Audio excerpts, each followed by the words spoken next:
40 दिन के लॉकडाउन के चलते 40 साल पुराना इतिहास दोहराए जाने की आशंका जोर पकड़ती जा रही है। 40 साल पहले यानी 1980 में अर्थव्यवस्था नेगेटिव जोन में आई थी।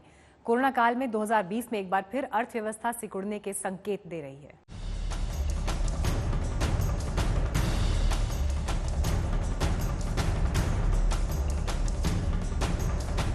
चालीस साल में जो ना हुआ वो इस साल होने वाला है।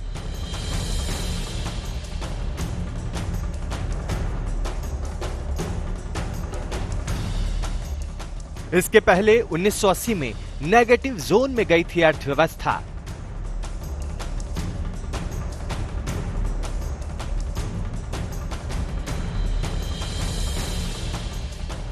क्या 2020 में इतिहास दोहराने की कोरोना ने की तैयारी?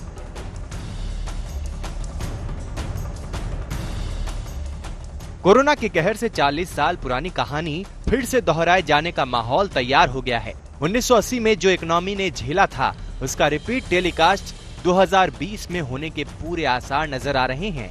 दरअसल 40 साल पहले यानी 1980 में इकोनॉमी अब से पहले नेगेटिव जोन में गई थी। अब 2020 में फिर से विकास दर बढ़ने की जगह घटने का खतरा पैदा हो गया है। कोविड-19 के असर से चीन और दुनिया के बाकी देशों में आर्थिक मंदी, बिजनेस सप्लाई चेन में गड़बड़ी होने से अर्थव्यवस्था पर इसका असर साफ दिखना शुरू हो गया है। चीन की अर्थव्यवस्था में पिछले 30 सालों में पहली बार गिरावट दर्ज की गई है। भारत में भी कोरोना के असर से हालात बिगड़ने शुरू हो गए हैं। यहाँ इस महामारी को फैलने से रोकने के लिए 21 दिनों के लॉकडाउन का फैसला लिया गया था, जिसे 19 दिन और बढ़ा दिया गया है, यानी कुल मिलाकर 40 दिन का लॉकडाउन, जिससे वो होने की आशंका है जो 40 बरस पहले हुआ था। यानी भारत की अर्थव्यवस्था 40 साल में पहली बार पूरे साल के लिए सिकुड़ती दिख रही है। ICRA के मुताबिक अप्रैल जून तिमाही में जीडीपी 10 से 15% तक लुढ़क सकती है, जिससे 2020-2021 में जीडीपी -1 से 1% के बीच रहने की आशंका है। इसके अलावा बार्कलेज ने 0.8% का अनुमान जताया है। एक और रेटिंग एजेंसी ने 0.5% दर का अनुमान लगाया है। अब इन आंकड़ों के अलावा फिच, IMF, वर्ल्ड बैंक समेत कई एजेंसियों ने 1.5% के करीब विकास दर का अनुमान लगाया है। ऐसे में इन दिग्गज एजेंसियों के अनुमान भी एक और खराब झटके या लॉकडाउन बढ़ने से और कम हो सकते हैं। भारत के हर एक सेक्टर को लॉकडाउन से भारी नुकसान झेलना पड़ा है और अब इसके 19 दिन बढ़ने से ये नुकसान का आंकड़ा और भी बढ़ने की आशंका है। कोरोना की वजह से लगे लॉकडाउन से विकास दर 30 सालों के न्यूनतम स्तर पर जा सकती है। अलग अलग सेक्टर्स में 52% तक नौकरियां कम हो सकती हैं।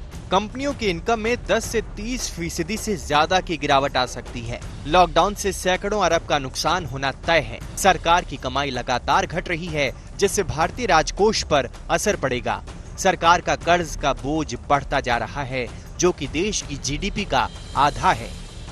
हालांकि अब सरकार की चिंता इस बात को लेकर है कि अर्थव्यवस्था के बाकी सारे पहलुओं पर भी धीरे धीरे कामकाज कैसे शुरू किया जाए। इसमें खेती से जुड़े कामकाज को छूट देना, फैक्ट्रियों में उत्पादन शुरू करना और सामान का ट्रांसपोर्टेशन शुरू करने जैसे काम शामिल हैं। इसी को ध्यान में रखते हुए लॉकडाउन 2 में कई तरह की रियायतें दी गई हैं, जिससे कामकाज ट्रैक पर आना शुरू हो सके। लेकिन इन कोशिशों के बावजूद अभी कई परेशानियां सामने आ रही हैं। वो 6 दिन यानी 14 जनवरी से 19 जनवरी का वो हफ्ता जिसमें चीन ने कोरोना के बारे में किसी को ना बताकर इसे एक छोटी बीमारी की जगह विपदा में तब्दील कर दिया। इतनी बड़ी महामारी की अब दुनिया में सब कुछ ठहर गया है, लेकिन एक रिपोर्ट में दावा किया गया है कि ये गलती चीन ने जानबूझकर की थी।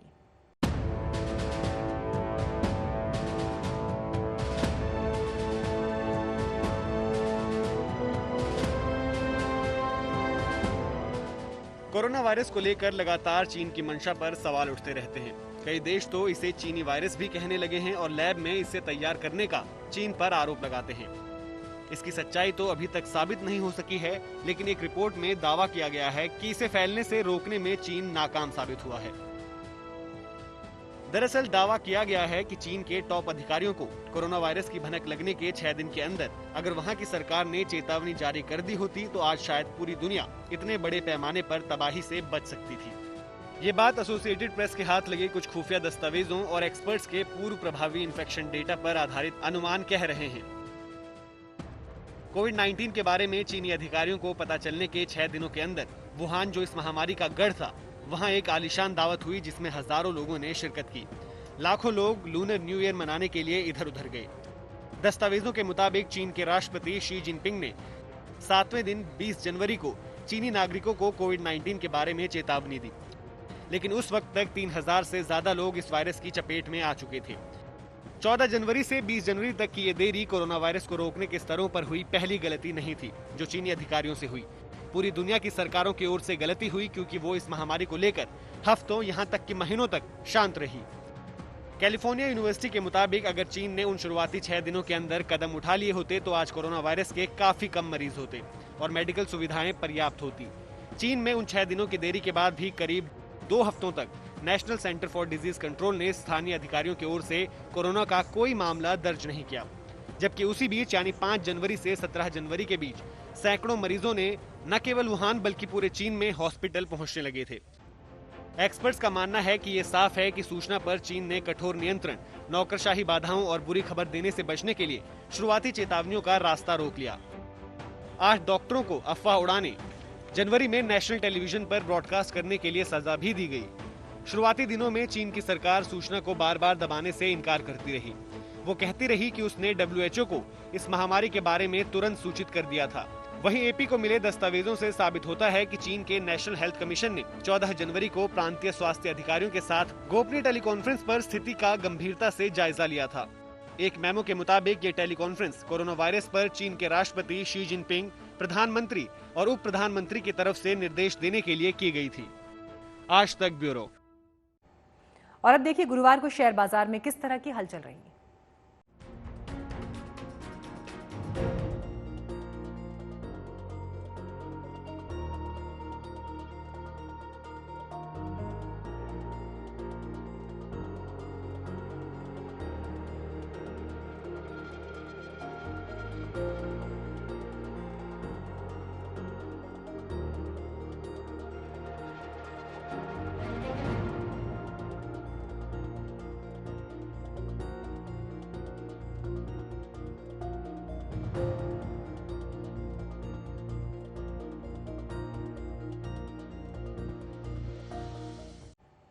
फिलहाल इस बुलेटिन में इतना ही, लेकिन देश और दुनिया की सभी खबरों के लिए आप देखते रहिए आज तक।